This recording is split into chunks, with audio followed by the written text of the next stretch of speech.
Guys চলে আসলাম সিজনের নতুন আর একটি র্যাঙ্কের ভিডিও নিয়ে। অ্যান্ড মোটামুটি সবাই জানো যে র্যাঙ্ক কিন্তু প্রায় শেষ হওয়ার পথে, এবং এই শেষ হওয়ার সময়েও আমরা কিন্তু আমাদের র্যাঙ্ক পুশ বন্ধ করি নাই। কারণ অনেকে জানো যে আমরা কখনো সিএস খেলি না, বরাবরের মতো অল টাইম আমরা র্যাঙ্ক ম্যাচে খেলি। তো যেহেতু আমরা র্যাঙ্ক ম্যাচ প্লেয়ার অর্থাৎ ফুল ম্যাপ ম্যাচ প্লেয়ার, তাই সিএস খেলা কোনো প্রশ্নই আসে না। তো অন্যান্য দিনের মতো আজকে আমরা অনেকগুলো র্যাঙ্ক ম্যাচ খেলেছিলাম, সেখান থেকে কিছু ভিডিও আজ আপনাদের সাথে শেয়ার করবো। যারা যারা আমার চ্যানেলে রেগুলার তারা অনেকে জানো যে আমার চ্যানেলে কিন্তু 2-1 দিন আগে 500 সাবস্ক্রাইবার কমপ্লিট হয়েছে। এবং যারা যারা 500 সাবস্ক্রাইবার কমপ্লিট করে দিয়েছো তাদেরকে ভাই আমি ধন্যবাদ দিয়ে শুরু করতে চাই না, কেননা তোমরা ধন্যবাদ দিয়ে বেশি কিছু ডিজার্ভ করো। আশা করি শুরু থেকে শেষ পর্যন্ত তোমরা আমাকে এভাবে সাপোর্ট করবা এবং আমাকে অনেক দূর নিয়ে যাবা। তো আর কথাবার্তা না বাড়িয়ে চলো তাহলে সরাসরি মেন গেম প্লেতে চলে যাই।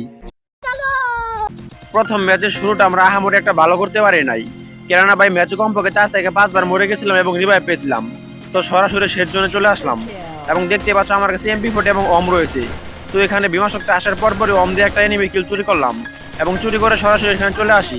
দেন আসার পর আরো একটা এনিমি ছিল, তাকে MP40 নক করে দিলাম। দেন নক করার পর সেখান থেকে কনফার্ম করলাম। এইখানে 2টা কিল করার পর সে একটা লুট পেয়েছিলাম, দেখতেই তো পাচ্ছ অলরেডি SBDY এবং MP40 পেয়েছি। দেন এগুলো পাওয়ার পর সরাসরি মেন বিমা শক্তি চলে আসি এবং আসার পর খেয়াল করে দেখলাম যে নিচে 2টা এনিমি ছিল। এবং যখন এবার রাজ দিলাম একটা এনিমিকে সেখানে নক করে দিলাম। দেন তার আরো একটা টিমমেট ছিল, তাকে হালকা একটু ড্যামেজ দেওয়ার সঙ্গে সঙ্গে সে গ্লোয়াল মেরে নিজেকে কভার করে নেই। দেন যখনই ঘুরে গিয়ে রাশ করলাম আমার টিমমেট গাড়িতে ধাক্কা দেয় এবং সেই সাথে আমি আমার কিলটা সেখানে পেয়ে যাই এবং আরেকটা এনিমি ছিল সেটাকে আমার টিমমেট পেয়ে যাই।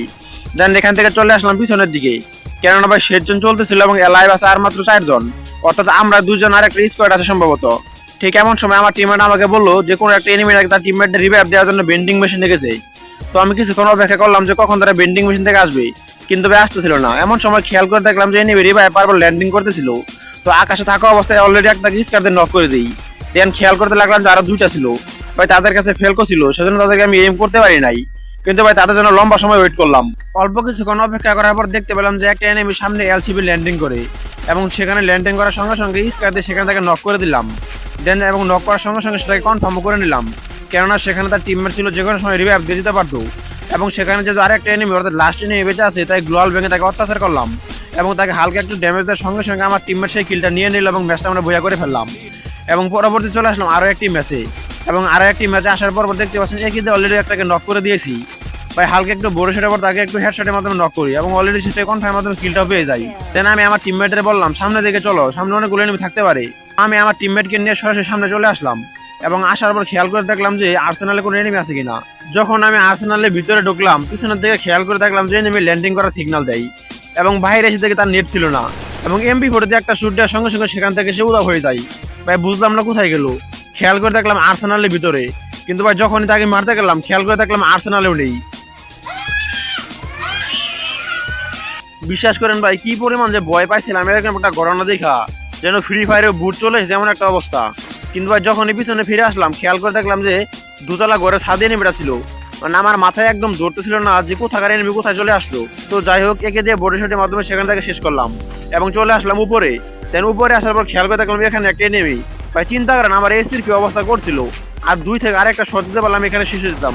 ঠিক কেমন সময় এনিমিটা গ্লোয়াল মারে, খুব ভাগ্যের জোরে এই জায়গা থেকে বেঁচে গেছি, কেননা ভাই আমার যে এসপি ছিল আর একটা শুট দিতে বলে শেষ হয়ে যেতাম।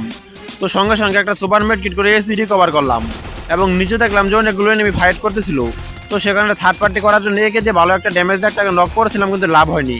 ঠিক এমন সময় সামনে থেকে আর একটা এনিমি আসে এবং আমি যেখানে ল্যান্ডম্যানে রাখছিলাম সেখানে পরে নক হয়ে যাই এবং আরেকটা এনিমি এসে ভাই কি যে একটা হেডশটের মাধ্যমে আমাকে নক করলো, আমার মাথায় একদম ধরলো না, মানে উকং হওয়া অবস্থাতে আমাকে মেরে দিল। তো এরপর আমি আমার টিমমেটের কাছ থেকে রিভাইভ নিয়ে নিই এবং রিভাইভ নেওয়ার পর শেষ হয়েছিলাম 25 নক। এবং দেখতে পাচ্ছেন আমার কাছে মোটামুটি ভালো একটা লুট ছিল এবং লুট দিয়ে অলরেডি একটাকে শেষ করে দিয়েছি। লুট থেকে অলরেডি গ্রোজা এবং M10 3 চিপ লাগানো পেয়ে গেছি। পাওয়ার পরে LCB দুতলা উপরে কিছুক্ষণ অপেক্ষা করতে লাগলাম যে কোনো এনিমি আসে কিনা। তো কাছে এখন আপনাদের কিছু কথা বলতে চাই। এক এক করে আজ 2-1 দিন আগে আমার চ্যানেলে 500 সাবস্ক্রাইব পূর্ণ হয়েছে।